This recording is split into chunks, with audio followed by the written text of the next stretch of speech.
அம்மா கஷாயம் செய்ய போறாங்க. எனக்கு பிடிக்கவே பிடிக்காது, இருந்தாலும் குடிச்சுதான் ஆகணும், உடம்புக்கு நல்லது. பேரம்பேத்திகளுக்கு கஷாயம் செஞ்சு கொடுக்க போறேன். அதுக்கு நாட்டு மருந்து வாங்கிட்டு வந்திருக்கேன். இது ஓமம், இது கரிஞ்சீரகம், இது சுக்கு, சுக்கு அக்கரை வரி, இது வந்து அக்கரை, அக்கரை, இது அக்கரை. அப்புறம் இது சித்தரத்தை, சித்தரத்தை, இது நறுக்க மலம், இது கெரடக்குடி, இது சாதிக்காய், சாதிக்காய், இது காய்ச்சி கொட்டை, இது வசம்பு, இது அலிமதுரம், அலிமதுரம், இது நெல்லிக்காய், பித்தத்துக்குலாம் நல்லது. இது மாவளிங்கப்பட்டை, புளிப்பு, புளிப்புக்கு நல்லது, புளிப்பு சளிக்கலாம். வால் மிளகு, வால் மிளகு, மிளகு மாதிரியே இருக்கும், ஆனால் வால் முளைச்சிருக்கும், இப்படி வால் இருக்கும். இது வாய்ப்புக்கெலாம் நல்லது. இந்த காய்ச்சி கொட்டை, இந்த சாதிக்காய், இதெல்லாம் கேஸ் வாய்ப்புக்கு நல்லது. இது மிளகு, மிளகு எல்லாருக்கும் தெரியும், நல்லது உடம்புக்கு. மிளகு, திப்பிலி, இந்த எல்லாத்துலேயும் கொஞ்சம் கொஞ்சம் நான் எடுக்கிறேன், கொஞ்சம் கொஞ்சம் தான் எடுத்து வைக்கிறேன். என் பேரம்பேத்தியில் கஷாயம் போட்டு கொடுக்குது. நீங்களும் அந்த மாதிரி மாதத்தில் ஒரு நாளோ 15 நாளைக்கு ஒருக்கோ இந்த மாதிரி பிள்ளைங்களுக்கு வீட்டில் கஷாயம் செஞ்சு கொடுங்க. பூச்சி, வயிறு வலி தொல்லை, பூச்சி, சளி, இருமல் எல்லாம் நல்லா கேட்கும். இது நறுக்க மலம், இது அக்கரை, இது ஒரு துண்டு அக்கரை, இது அலிமதுரம் ஒரு துண்டு, இது கெரடக்குடி. இது வந்து ரொம்ப கசப்பாக இருக்கும், ரொம்ப கசக்கும், வயிற்றில் பூச்சி கீச்சி இருந்தாலும் நல்லது. இது கொஞ்சம் தான் போடணும், நான் உடச்சிக்கிட்டு. அப்புறம் சாதிக்காயெல்லாம் கொஞ்சம் கொஞ்சம் தான் உடச்சி போடணும், இடிக்கணும், இடித்து போடணும். அதனால் இது நம்ம பார்த்து எடுத்துக்கிறோம். சூக்கு போதும். இப்போ எங்கள் வீட்டில் எத்தனை பேர் இருக்காங்க? 4-5 பேர் இருக்காங்க. எனக்கு இவ்வளோதான் சூப்பு.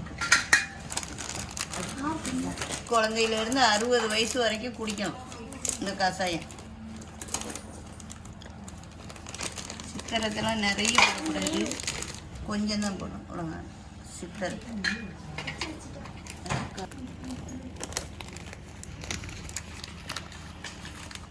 இது ஓமம், குழந்தைங்களுக்கு மூக்கு ஒடிஞ்சிக்கிட்டு இருந்தாலும் சளியாக இருந்தாலும் ஓமம் போட்டால் நல்லாயிருக்கும். இது எல்லாத்துலேயுமே சேர்க்கலாம், முறுக்கு மாவு எல்லாத்துலேயும் ஓமம் சேர்ப்பாங்க.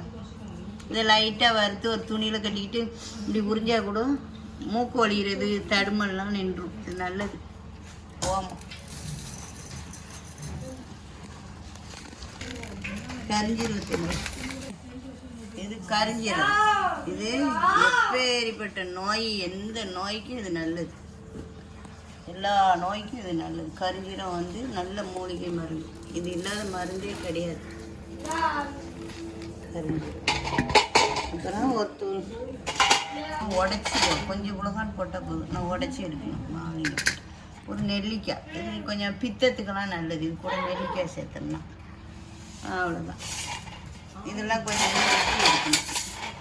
இப்போ நான் கஷாயம் செஞ்சு என் பேரம்பேத்தியில் கொடுக்க போகிறேன். உங்களுக்கு வேணும்னா எங்களுக்கு ஆர்டர் பண்ணிங்களாக்கும் நான் செஞ்சு பாக்கெட் பண்ணி உங்களுக்கு அனுப்பி வைப்பேன். எங்ககிட்ட இருக்குது பவுடராக. இது எல்லாத்தையும் இடித்து பவுடராக்கி கொண்டு வந்துட்டேன். நான் எடுத்தேன் பார்த்தீங்களா, எல்லா மருந்தும் இப்படி இடித்து பவுடராக்கி கொண்டு வந்துட்டேன். இது கூட இந்த வெள்ளைப்பூடு ஒன்று இடிக்கணும், இதுக்கு ஒரு பூடு இடித்து போடணும்.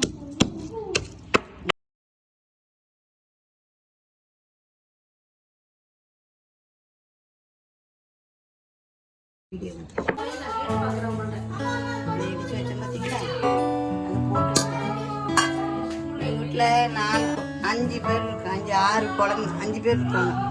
அவங்களுக்கு வைக்கிறேன். ஒரு டம்ளர்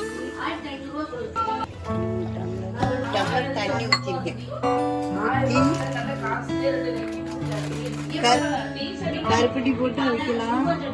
இங்கே சென்னையில் அவ்வளோவா கருப்பட்டி கிடைக்க மாட்டேங்குது. நான் ஊருக்கு போனால் தான் வாங்கிட்டு வருவேன். அதனால இப்போ அந்த பனங்கல்கண்டு வாங்கி போடுறேன். பனங்கல்கண்டு கல்கண்டு போட்டு அவிக்கிறேன். கல்கண்டு இனிப்பாக இருக்கும். கல்கண்டு நல்லது, சளிக்கு உடம்புக்குலாம் நல்லது.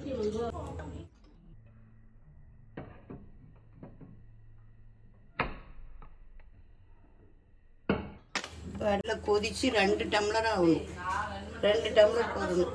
நல்லா கொதிச்சு வெந்து அந்த மருந்தெல்லாம் வெந்து 2 டம்ளராக வரணும். நல்லா பொங்கி வரும். அதனால 2 டம்ளருக்கு வரும். அப்புறம் பாருங்க, கஷாயம் நல்லா கொதிக்குது. நல்ல ஸ்மெல் வருது, நல்ல வாசம் வருது. அப்படி கஷாயம் ரெடி ஆயிடுச்சு. கஷாயம் ரெடி ஆக்கியாச்சு. அவிச்சு ஆற வச்சு நல்லா வடிகட்டி, ஜூஸ் வடிக்கிற வடியில் வடிக்கக்கூடாது, டீ வடிக்கிற வடியில் வடிக்கணும். அப்படி வடிகட்டி வச்சுருக்கேன். இப்போ பாருங்கள், எல்லாரும் தெரிச்சிட்டு ஓடுவாங்க.